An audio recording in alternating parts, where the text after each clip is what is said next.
Hi, thanks for joining me in my shop here. It's well, it's almost noontime actually, and what I'm going to be doing is I'm going to be altering the cathode resistor arrangement in the amplifier here from the single cathode resistor for both push-pull output tubes to two separate cathode resistors and bypass capacitors, and I'm going to try to select the correct value of cathode resistor that'll keep the plate current from being too high and the tube running too hot, and yet allow the tube to operate properly so this guy has a bit of muscle left in him. So that's what I'm going to do. Now to do that, I've got some parts here that I've gathered up. So here's two 5 watt, I believe these are 360 ohm resistors.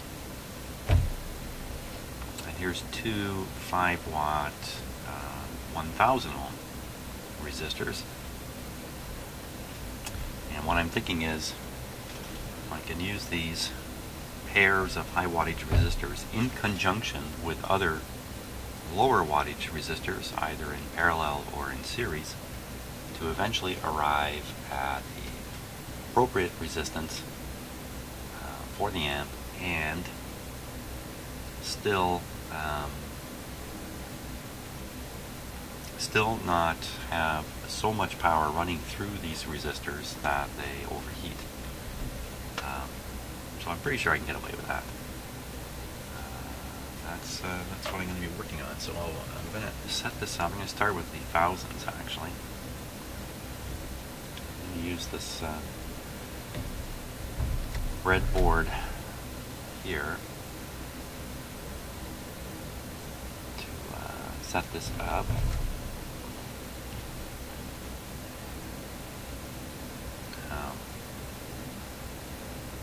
I think about positive and negative here and not get this wrong. So this is the negative lead here. I'm going to make this the ground side, and this will be the tube side. Just like that. Negative lead. Well, I haven't used these circuit boards for a long time, so I'm hoping I won't have trouble with them too. Broke the lead off this capacitor. Okay, so there's one in place. One here.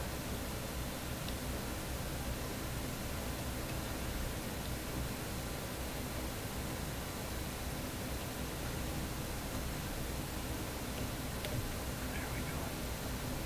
I'm going to put this one out like this too. So they look the same. So I'm pretty sure 1K is bigger than necessary. And that's why I want to start with a 1K. Now, the two cathodes are connected together with this white wire, and then this white wire is continued on through these resistors. So if I lift the wires off this terminal, both tubes will be disconnected from the existing cathode resistor. So that's what I want to do.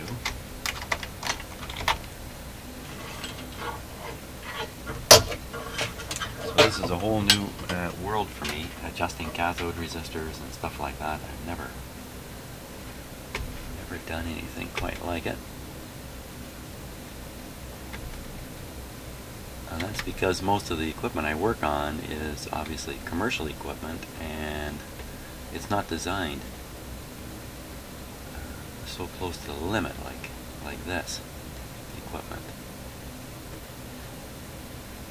It's not coming loose at all.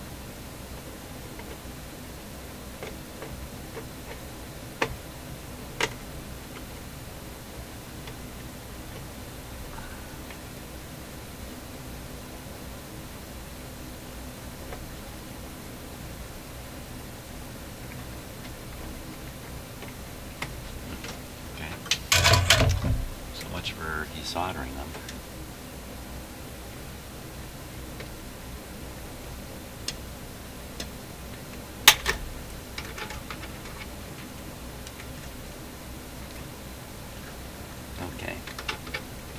So now both tubes have disconnected cathodes. Now I just want to experiment here, so I don't need to do anything too rigorous. And when I go to actually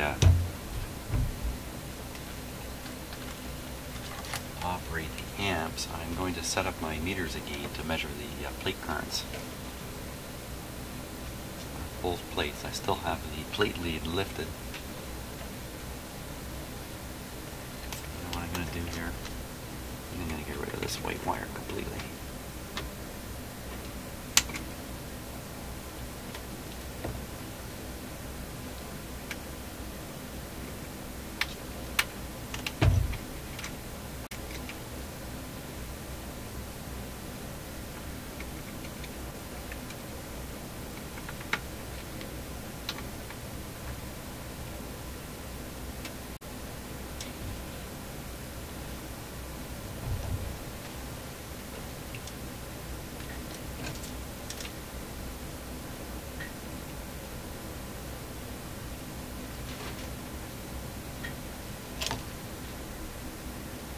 Okay, so I'm just going to get this ready to go. I'll get the meter set up and then we'll carry on some more.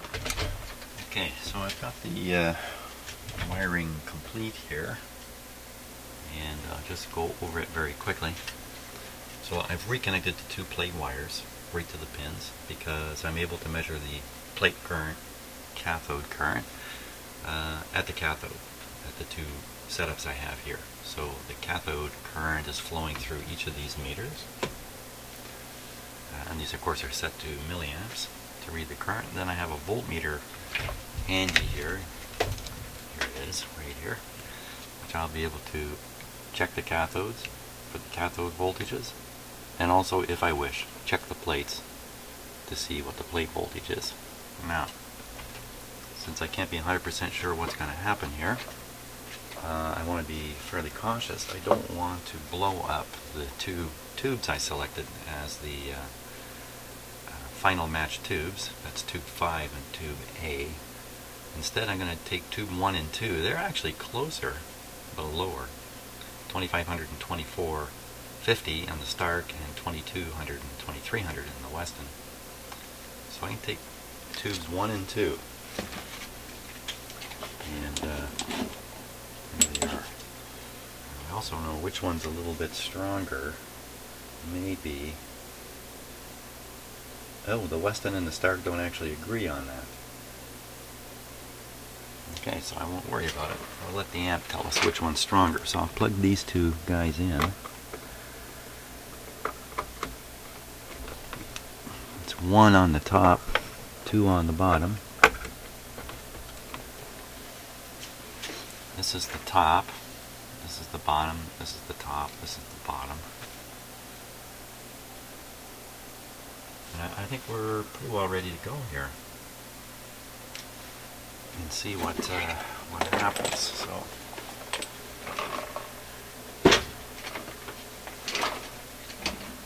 now, of course, I'm going to do this on restricted power to start.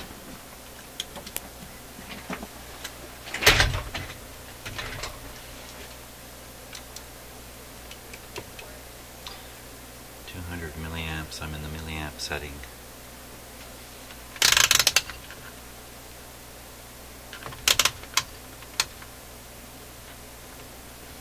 That's it. There, that's 200 milliamps, and I'm in the milliamp setting here. These two little capacitors are actually in parallel with these two resistors. That's what these wires are doing. They're just extending the short leads of the two little capacitors here. These are 50 volt capacitors.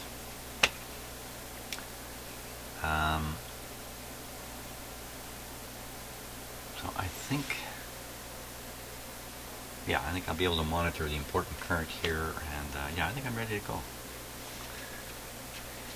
Let's see, this voltmeter is on the 50 volt scale positive, so 50 volts reads full scale there.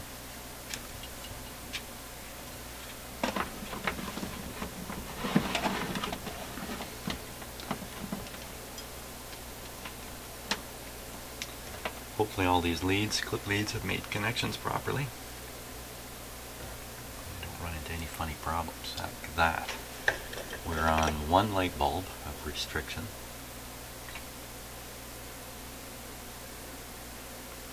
Yeah, I think we're all set here.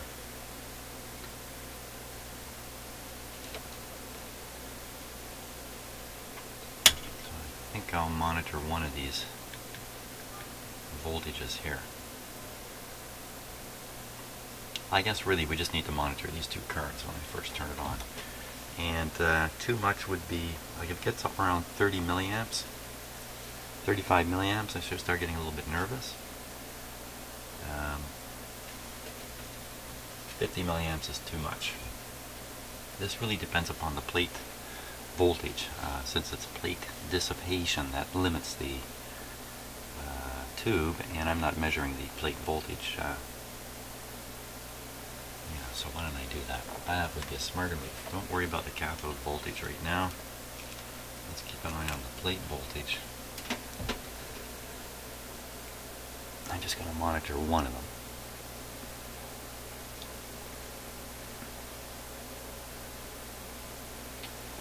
Since they're essentially connected together through the output transformer. Okay, are we ready? I'm just letting my eyes double check everything. Yeah, I think we're good to go. Okay.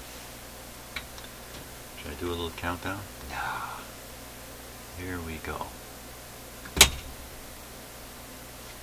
See, my light has come on. There, it's dulling down. Okay, watching the two currents. I got my hand right on the switch. Boop.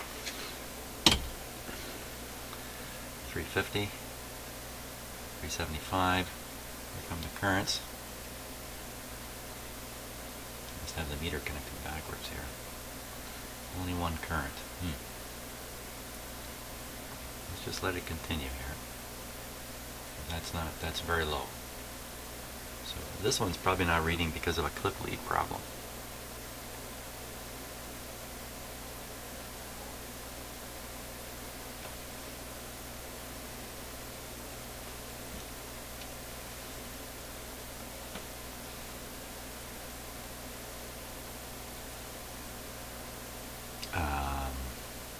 What clip lead problem could this be?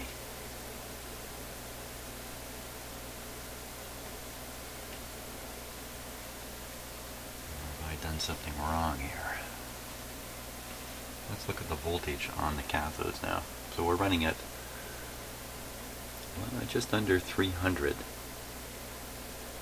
volts of V+, so that's a little high for 6V6, but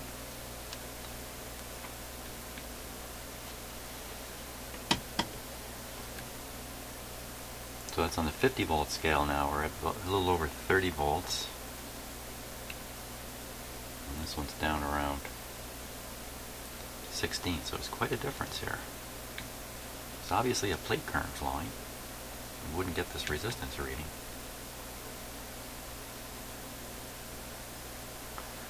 And same size resistor, so there's 15 there, 30 there. There's double the current flowing in this branch.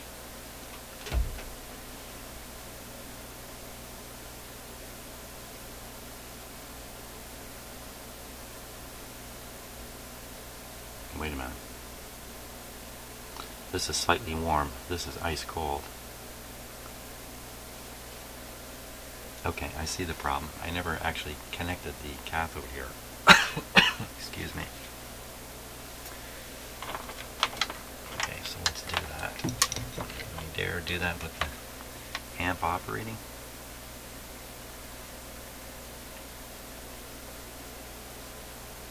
Yeah, I think we can.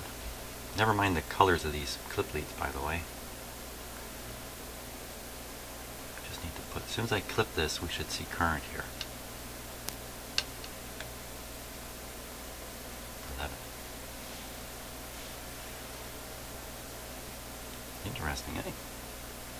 Let's see the plate voltage again. Oh, son of a gun. Any of you yelling at me just before I touched it there? 250 volts. That's in the range, the operating range of these tubes, according to the manual. So, typical current with 250 volts is up around 40 milliamps, but we're actually doing 10 and 13. Now, we're getting 50 volts. We're getting 10 volts here, and 13 volts. That makes sense, eh? Because the current going through a 1,000 ohm resistor is going to produce the same number of voltage just by the arithmetic. Interesting. Didn't think about that, but using a 1K resistor turns these guys into powerful meters. Now, the question would be, what happens if we give this guy full power? And the answer can be found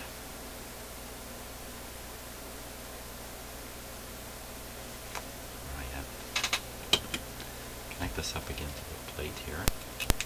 Okay, so there's our 250.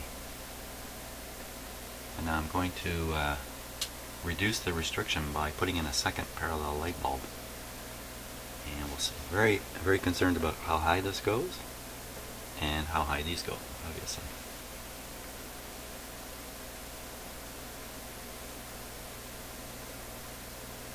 Okay, I think it's more important to keep my eye on these. So here we go. Going way up now. 1622. Now the B plus is at 400 volts. Still in pretty good shape, you know. At 424, I don't know offhand. 400 volts, 24 milliamps, if that's within the range of the radio. Let me write it down, and I'm going to take off the put the bigger restriction back on. 24 and 20. 24 and 20.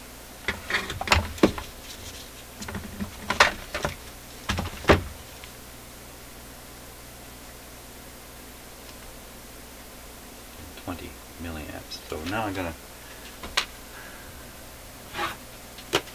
take a look at my manual here.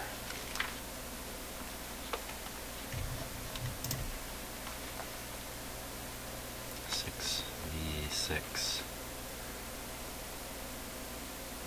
Okay, so this shows the maximum plate voltage at 315. So using, that's a typical operation actually. Maximum is 315 here. How are we doing? 8 and 14.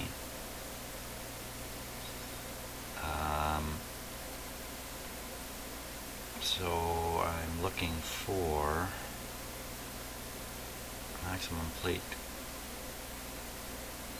maximum signal plate current. No. Zero signal grid tube. No. That doesn't give it here. We're just under the maximum ratings. That's it. Come on, somebody give me the current, maximum current. One of you avid viewers sent me a chart I could be looking at right now. Or push-pull, maybe that's a better place to look. Push-pull, 285. Maximum signal plate current again. Maximum zero signal grid current. Maximum, well, I don't know. Zero signal plate current. I wasn't reading it right. 70 milliamps. Wow. Am I reading that right? Zero signal plate current, 70 milliamps. So we're way below 70 milliamps. I thought it was more like 40. I really should be working out probably the plate dissipation, but I think we're really safe here. At 400 volts and 24 milliamps, we're probably close to a limit. So I think I'm going to stop at this point and just realized I didn't plug in the speaker, for crying out loud. So let's cut the test off.